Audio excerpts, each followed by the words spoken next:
You wake up. You cannot move. There is weight on your chest. Not heavy, warm. You smell perfume you have never owned. You hear breathing that is not yours. And in the corner of the room, where the shadow is deepest, something is watching you. Something beautiful. You try to scream. Nothing comes out. By morning, you will be exhausted. By the end of the week, you will be hollow.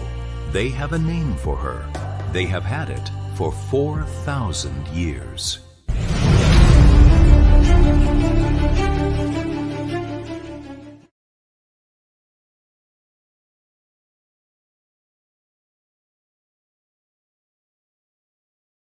Every culture has a night visitor.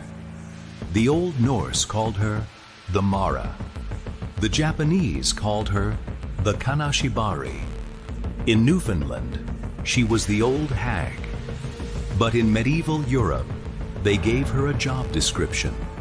She is a succubus, a female demon who comes to men in their sleep, not to kill them quickly, but to seduce them slowly.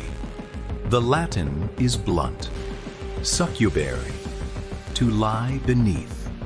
She takes her position under the sleeper, and she takes something in return. The stories are always the same. A man, usually alone, usually guilty about something, wakes in the night to find a woman of impossible beauty, sitting on the edge of his bed. She is perfect because she is reading his mind. She knows exactly what he wants. He gives in. Of course, he gives in. And the next morning, he is tired in a way sleep cannot fix. His head aches. His heart races. His will is weaker. Night after night, she returns. And the monks who wrote these stories down were very clear about the ending. If she keeps coming, the man wastes away. His health fails, his mind breaks. He dies with a smile on his face. Her male counterpart is the incubus, who visits women. But the succubus was always more feared, because she did not just take life, she took seed. Here's the part they do not tell you in horror movies. The succubus is not medieval. She is not even Christian. She is Sumerian. Go back 4,000 years to Mesopotamia. In Tablet 12 of the Epic of Gilgamesh, there is a line most translations skip. It describes a spirit who lives in the trunk of the sacred Lilitu tree. Her name is Lilitu, the Dark Maid. When the hero Gilgamesh cuts the tree down, she does not fight. She tears her house apart with her own hands and flees to the desert, to the wild, uninhabited places. A few hundred years later, the Babylonians carved her in clay. You know this image, even if you have never seen it. The Bernay relief, the Queen of the Night. She is naked, not ashamed. She has wings that hang down past her knees. Her feet are talons, like an owl. She stands on two lions that turn away from each other. Owls flank her on both sides. This is not a lowly demon. This is a goddess who rules the night, and her name evolved. Lilitu became Lilith, became Lilith. She absorbed other goddesses along the way. Ishtar, the goddess of sex and war, who destroyed her lovers when they disappointed her. Lamashtu, the lion-headed mother who stole babies from their cribs. The succubus was born from a fusion of our two oldest fears about women, that they can give life and that they can take it away, and that they might enjoy both. The Jews in Babylonian exile met Lilith and brought her home. She appears only once in the Hebrew Bible, in Isaiah, where she is listed among the desert creatures. But in the Talmud, the rabbis are terrified of her. There is a direct warning in Shabbat 151a. It is forbidden for a man to sleep alone in a house, lest Lilith get hold of him. The Talmud describes her clearly, a succubus with long hair and wings. She flies at night. She lies with sleeping men and uses them to birth demon children by the hundreds. She is the mother of all demons. Then the Kabbalah, the mystical Zohar from the 12th century, gives us the most detailed portrait ever written. Listen to this. She adorns herself like a despicable harlot and takes her position at the crossroads to seduce the sons of man. Her hair is long and red like the rose. Her cheeks are white and red. Her lips are sweetened by all the sweetness of the world. She is dressed in scarlet. The fool drinks from her cup of wine and lies with her. She leaves him asleep on the couch, flies up to heaven, denounces him, and descends. That fool awakens and thinks he can make sport with her as before. But she removes her ornaments and turns into a menacing figure. She stands before him, clothed in garments of flaming fire, full of frightening eyes, in her hand a drawn sword, dripping bitter drops, and she kills that fool and casts him into hell. That is not just a monster. That is a story about desire, shame, and punishment. The rabbis also gave her a backstory to explain why she hates men. They said she was Adam's first wife, created equal from the same earth.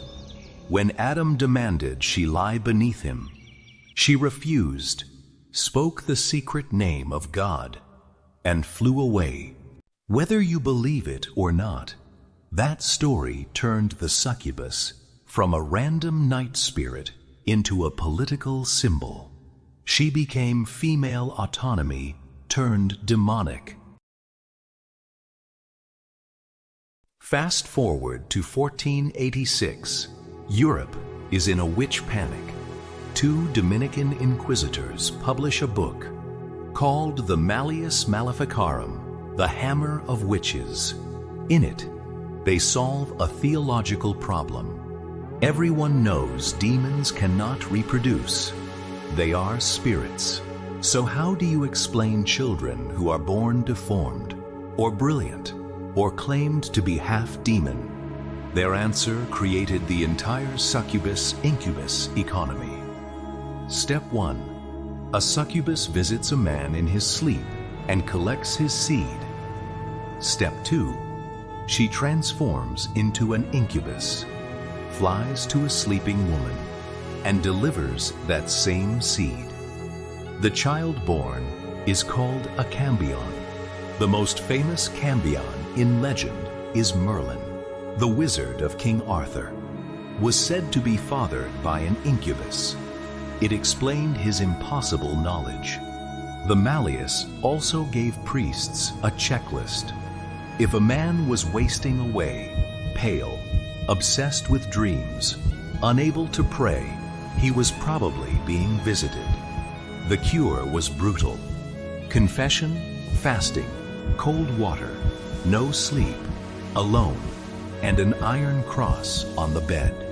This was not superstition for peasants. This was church doctrine.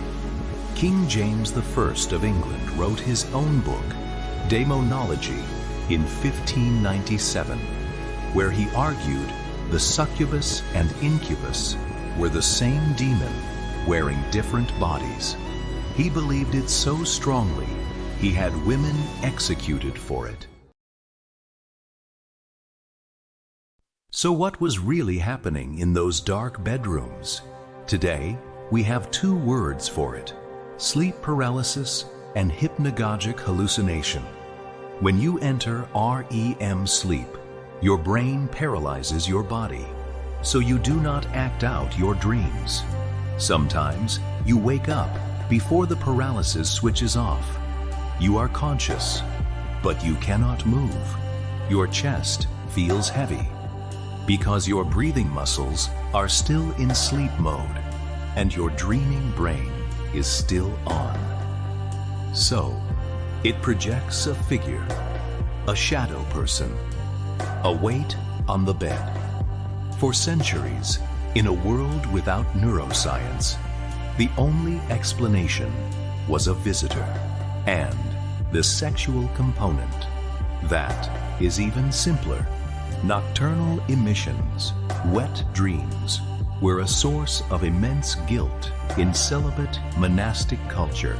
It was easier to say, "A demon did this to me," than "My body did this." Modern psychiatrists in India documented cases as recently as 2018 where patients, fully convinced, described classic succubus attacks. It is not a medieval lie. It is a human brain doing what human brains do, telling a story to explain a terrifying sensation. And that brings us to the strangest twist. In her 4,000-year life, we stopped being afraid of her. We started drawing her. Look at modern pop culture. In the video game Persona 5, the succubus is a beautiful ally with bat wings and a whip. In the anime Overlord, Albedo is a loyal, hyper-intelligent succubus who is the most popular character. In the entire show, in Diablo, in The Witcher, in thousands of webcomics and indie games on Steam, she is no longer a hag. She is the ideal girlfriend. Powerful, sexually confident, dominant, and totally in control. What changed? We Did the Medieval Succubus was a warning about female sexuality outside of male control. The modern succubus is a fantasy about female sexuality in total control. She went from a punishment for desire to a permission slip for it. We took the demon that the patriarchy invented to scare men, and we made her a symbol of empowerment. She chooses who she visits. She takes what she wants. She does not apologize. The monster has not changed. Our relationship to what she represents has. So tonight, if you sleep alone and you wake up unable to move and you feel a presence in the room, remember this: it is not Lilith coming for your soul. It is your brain, caught between waking and dreaming, telling you the oldest story we have. A story about the moment when desire feels like it is not your own, when pleasure feels like danger, when the most beautiful thing you have ever seen might also be the last. She has had many names: Lilitu, Lilith, the Queen of the Night, the Succubus. She has been a goddess, a demon, a witch, a diagnosis, and now a waifu. She endures because she is not really out there in the dark. She is in here, in the part of us that is still afraid of what we want when the lights go out. Sleep well. Which version scares you more? The medieval demon or the modern one? Comment below.